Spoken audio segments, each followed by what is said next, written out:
मेरे सभी उपस्थित भोजपुर और शाहपुर से जुड़े हुए बहनों और भाइयों, भारत माता के महान सपूत वीर कुंवर सिंह और बाबू जगजीवन राम की इस पावन धरा को कोटि कोटि नमन करते हुए आप सभी का मैं अभिनंदन करता हूं। बहनों और भाइयों, आप देख रहे होंगे ये पक्का तय हो गया है कि एनडीए की सरकार फिर से बिहार के अंदर बनेगी। मैं जैसे ही यहां पे आया हूं, इंद्र भगवान ने हल्की हल्की बारिश को पुष्प वर्षा के रूप में करके अपना आशीर्वाद दे दिया है। जब देवी देवताओं का आशीर्वाद प्राप्त हो रहा है और आप सभी का समर्थन प्राप्त हो रहा है, तो एनडीए को आने से कोई ताकत रोक नहीं सकती है, कोई रोक नहीं सकती है। और बहनों और भाइयों, यही कहने के लिए आज मैं विशेष रूप से शाहपुर में आया हूं। बहनों और भाइयों, बिहार के गौरव पर हर व्यक्ति, भारत का हर नागरिक गौरव की अनुभूति करता है। बिहार का अपना गौरवशाली इतिहास रहा है। ये वही धरती है जिस धरती ने महात्मा बुद्ध को ज्ञान प्रदान किया था। ये वही धरती है जिसने भारत को एक नई दिशा देने वाले और भारत का स्वर्ण युग लाने वाले चाणक्य जैसा ऋषि भारत को दिया था। और ये वही धरती है जिस धरती ने चंद्रगुप्त मौर्य के रूप में भारत को यशस्वी शासन की बागडोर सौंपी थी। ये वही धरती है जिस धरती में वीर कुंवर सिंह पैदा हुए, जिस धरती ने डॉक्टर राजेंद्र प्रसाद देश का प्रथम राष्ट्रपति दिया, जिस धरती ने बाबू जगजीवन राम को दिया, जिस धरती ने जब देश के अंदर लोकतंत्र के गले को घोटने का कार्य हो रहा था, तब सदैव जयप्रकाश नारायण को पैदा करके जिस धरती ने लोकतंत्र को फिर से बचाने का काम किया, ये वही पावन धरा है बिहार की, जिसको नमन करने के लिए आज मैं आपके बीच आया हूं। बहनों और भाइयों, एक गौरवशाली अतीत, लेकिन इस गौरवशाली अतीत पे आरजेडी का 15 वर्षों का कार्यकाल और उससे पहले कांग्रेस का कार्यकाल एक कलंक से कम नहीं है। एक पहचान के संकट के दौर से बिहार के लोगों को, बिहार के नौजवानों को, बिहार के नागरिकों को गुजरना पड़ा था। नौजवान पहचान के लिए मोहताज था, प्लान करने के लिए मजबूर था, किसान आत्महत्या करने के लिए मजबूर था, व्यापारी डरा और सहमा था, और बेटी और बहन की सुरक्षा तो भगवान भरोसे थी हो गई थी। बहनों और भाइयों, हमारे बिहार ने अंगड़ाई ली। 2005 में नीतीश कुमार जी के नेतृत्व में एनडीए की सरकार बनती है और बिहार के माफियाओं के दिन लग जाते हैं, उनकी उल्टी गिनती शुरू हो जाती है। बहनों और भाइयों, बिहार एक नई दिशा की ओर आगे बढ़ा। आज फिर से बिहार में वह सब कुछ है जो बिहार में 50 वर्ष पहले हो जाना चाहिए था। कनेक्टिविटी है, बाढ़ प्रबंधन है, स्कूली शिक्षा का प्रबंधन है, इंजीनियरिंग कॉलेज बन रहे हैं, मेडिकल कॉलेज बन रहे हैं। गरीबों के लिए वे योजनाएं जो 2014 के बाद मोदी जी ने सबका साथ और सबके विकास के भाव के साथ देश भर में लागू किया। हर गरीब के पास अपना शौचालय होगा, हर गरीब के सिर को ढकने के लिए छत होगी, हर गरीब के घर में स्वस्थ ईंधन के लिए उज्ज्वला योजना का कनेक्शन होगा और हर गरीब के स्वास्थ्य के लिए आयुष्मान भारत की सुविधा होगी। हर गरीब के पास राशन कार्ड होगा। और यह कांग्रेस पूरा नहीं कर पाई, आरजेडी पूरा नहीं कर पाई। आरजेडी पूरा करती कैसे? क्योंकि जो पशुओं का चारा खा जाए तो मनुष्य को तो सब कुछ बेकार ही जाएगा। उन्होंने तो यही किया था। लेकिन मोदी जी ने कहा सबका साथ और सबका विकास। साथ सबका, विकास भी सबका। बिना भेदभाव के शासन की योजना का लाभ हर गरीब को, हर किसान को, हर नौजवान को, हर माता को, हर बहन को उपलब्ध हुआ। और परिणाम है भारत में मोदी जी के कार्यकाल के दौरान 25 करोड़ लोग गरीबी रेखा से उभर करके सामान्य जीवन व्यतीत करने की ओर आगे बढ़े हैं, स्वावलंबन के पथ पर अग्रसर बढ़े हैं। एक नया भारत का दर्शन हो रहा है। आज बिहार में मेडिकल कॉलेज बन रहे हैं, बिहार में इंजीनियरिंग कॉलेजों की एक लंबी श्रृंखला खड़ी हो रही है।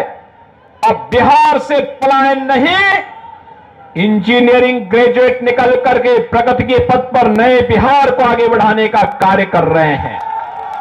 बहनों और भाइयों, बिहार के नौजवानों की इस प्रगति को देख करके मैं देखता हूं क्या प्रतिभा है बिहार के अंदर, क्या यहां के नौजवानों में ईश्वर प्रदत्त बुद्धि है। उसको थोड़ा सा प्लेटफॉर्म मिले, पूरी दुनिया को अपनी बुद्धि से आकर्षित करने की सामर्थ्य हमारा बिहार का नौजवान रखता है। देश के अंदर जहां कहीं भी बिहार के नौजवानों को कार्य करने का अवसर प्राप्त हुआ, उसने अपनी प्रतिभा का लोहा मनवाया है।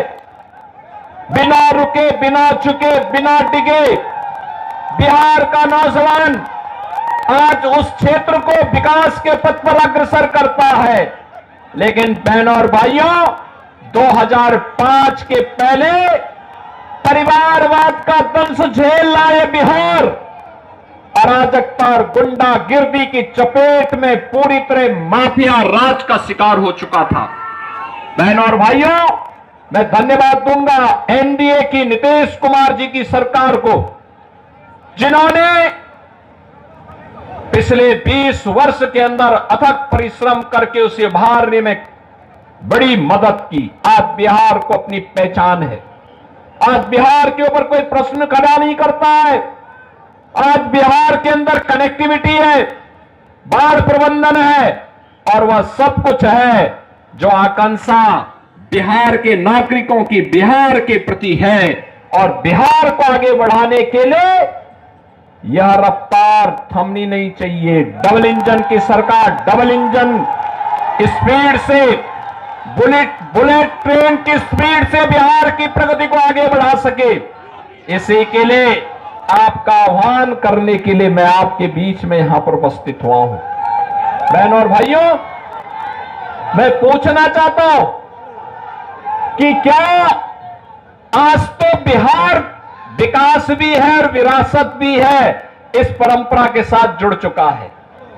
कितनी शानदार विरासत, विकास भी है, विरासत भी है। विरासत वह जो राम की परंपरा है, कृष्ण की परंपरा है, भगवान शिव की परंपरा है, बाबा महेंद्रनाथ की परंपरा है, महर्षि विश्वामित्र की परंपरा है, बुद्ध की परंपरा है, बाबू जगजीवन राम डॉक्टर राजेंद्र प्रसाद जी की परंपरा है।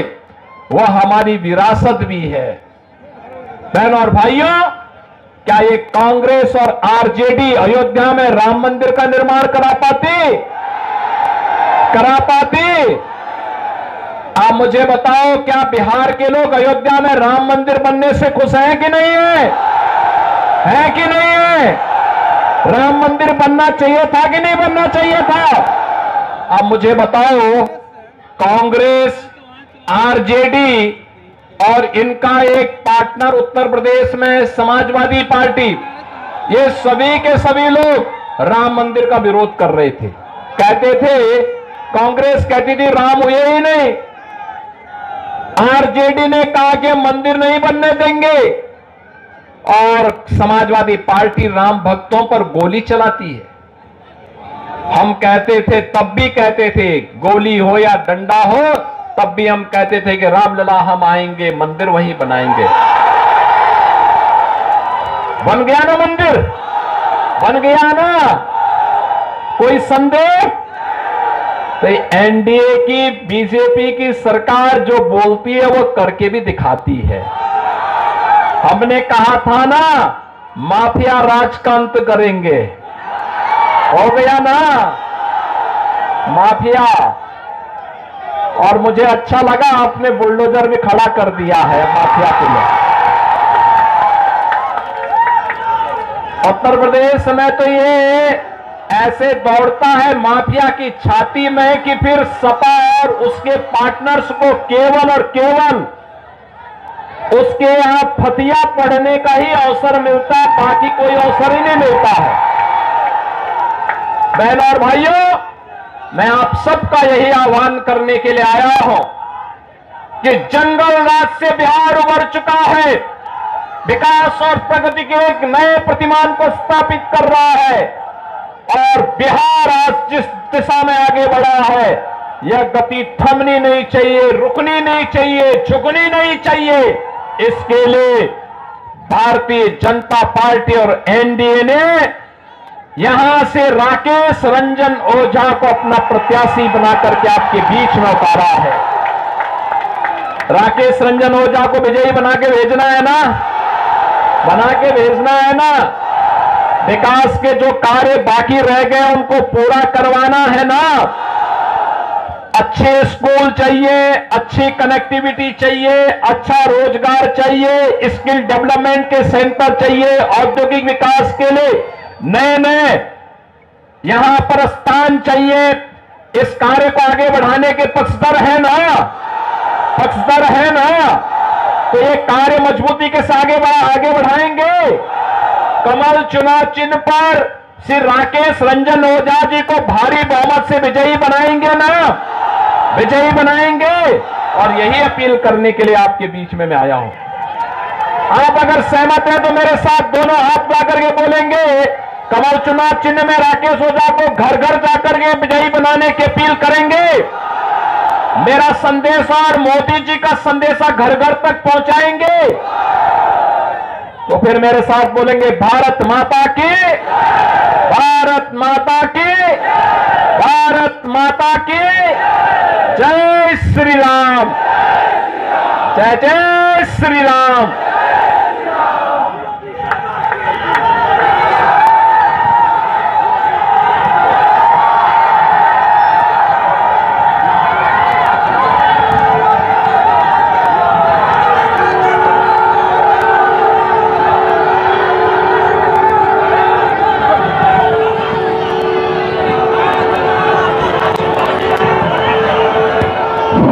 आप लोगों ने बाबा योगीनाथ जी का अमृत वचन को सुना कि घर घर में जाकर लोगों को निकालकर